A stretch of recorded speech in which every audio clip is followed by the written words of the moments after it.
भारत देश के पहले उपराष्ट्रपति और दूसरे राष्ट्रपति के रूप में विख्यात डॉक्टर सर्वपल्ली राधाकृष्णन के नाम से शायद ही ऐसा कोई हो जो परिचित ना हो। वे एक दर्शन शास्त्री होने के साथ ही भारतीय संस्कृति के संवाहक भी थे और साथ ही हिंदू विचारक के रूप में विख्यात थे। डॉक्टर सर्वपल्ली राधाकृष्णन के जन्म दिवस के अवसर पर ही देश भर में शिक्षक दिवस भी मनाया जाता है। राधाकृष्णन ने देश के राष्ट्रपति के रूप में साल 1962 से लेकर साल 1967 तक अपना योगदान दिया था। यही नहीं, उन्होंने देश के कई कॉलेज में एक शिक्षक के रूप में भी काम किया था। साल 1954 में डॉक्टर सर्वपल्ली राधाकृष्णन को देश के सबसे बड़े नागरिक सम्मान भारत रत्न से सम्मानित किया गया था।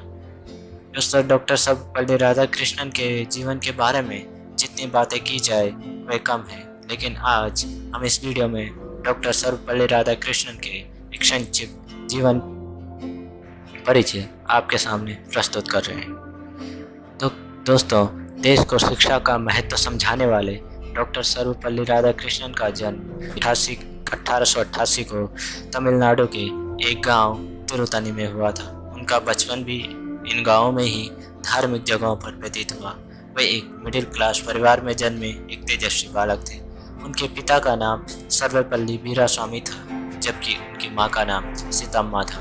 डॉक्टर सर्वपल्ली राधाकृष्णन की शुरुआती पढ़ाई क्रिश्चियन मिशनरी संस्था लूथरन मिशन स्कूल में हुई थी, जबकि इसके आगे यानी कॉलेज की पढ़ाई मद्रास क्रिश्चियन कॉलेज से हुई। पढ़ाई में बचपन से ही अव्वल रहने वाले डॉक्टर सर्वपल्ली राधाकृष्णन को स्कूल टाइम में ही बाइबल के कई अंश मुँह जबानी याद हो गए थे और इसे देखते हुए सर्वपल्ली राधाकृष्णन को एक विशिष्ट योग्यता का सम्मान से भी नवाजा गया था। इसके साथ ही वे अपने स्कूल के समय में स्वामी विवेकानंद और वीर सावरकर को भी पढ़ते थे। उनके विचारों से काफ़ी प्रभावित भी होते थे। इसके चलते ही साल 1902 में उन्होंने न केवल अपनी मैट्रिक की एग्ज़ाम को पहली श्रेणी में पास किया, बल्कि साथ ही स्कॉलरशिप भी हासिल की। उनकी विशेष योग्यता को देखते हुए यह स्कॉलरशिप उन्हें क्रिश्चियन कॉलेज की तरफ से दी गई थी।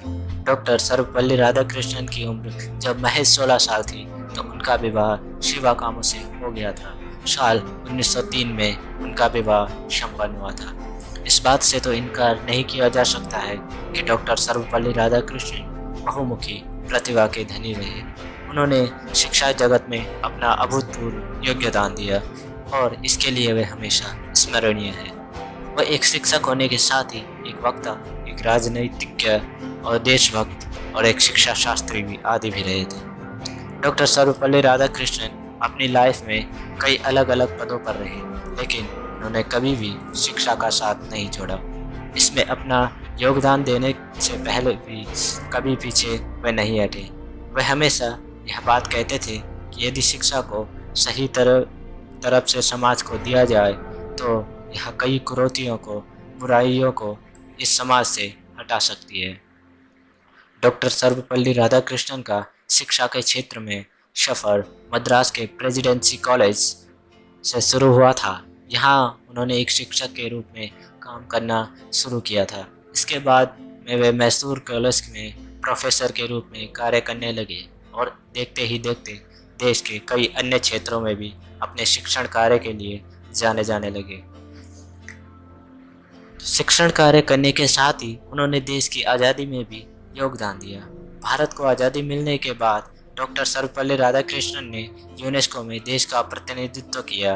वे साल 1949 से लेकर साल 1952 तक सोवियत संघ में भारत के राजदूत के रूप में कार्यरत रहे। उनके कई प्रभावों के चलते उन्हें साल 1952 के दौरान देश का पहला उपराष्ट्रपति भी बनाया गया। यही नहीं, साल 1962 के दौरान वे भारत के दूसरे राष्ट्रपति भी बने। उन्होंने साल 1962 से लेकर 1967 तक देश में राष्ट्रपति के रूप में काम किया। डॉक्टर सर्वपल्ली राधाकृष्णन देश के राष्ट्रपति के रूप में कार्यरत थे तो उस दौरान भारत और पाकिस्तान के मध्य युद्ध हुआ था। उन्होंने साल 1967 में राष्ट्रपति के पद सेवानिवृत्त होने के बाद अपना रुख मद्रास की तरफ किया और वहीं जाकर रहने लगे। उन्हें संविधान निर्मात्री सभा का सदस्य भी चुना गया था, जिस पर रहते हुए उन्होंने कई बड़े कामों को भी अंजाम दिया। वे यूनेस्को संस्था की कार्य समिति के अध्यक्ष के रूप में भी कार्यरत रहे। यूनेस्को के बारे में बता दें कि यह एक संस्था है जो कि संयुक्त राष्ट्र संघ का एक हिस्सा है और लोगों की भलाई के लिए काम करती है। राजनीति में डॉक्टर सर्वपल्ली राधाकृष्णन सक्रिय थे और इसमें उनके योगदान रहे। इसके साथ ही उन्होंने हमेशा शिक्षा को बढ़ावा देने की दिशा में अपने कदम मजबूत किए। उनके इस योगदान को देखते हुए ही उन्हें साल 1954 में भारत सरकार के द्वारा भारत का सर्वोच्च पुरस्कार, जो कि भारत रत्न है, उससे सम्मानित किया गया।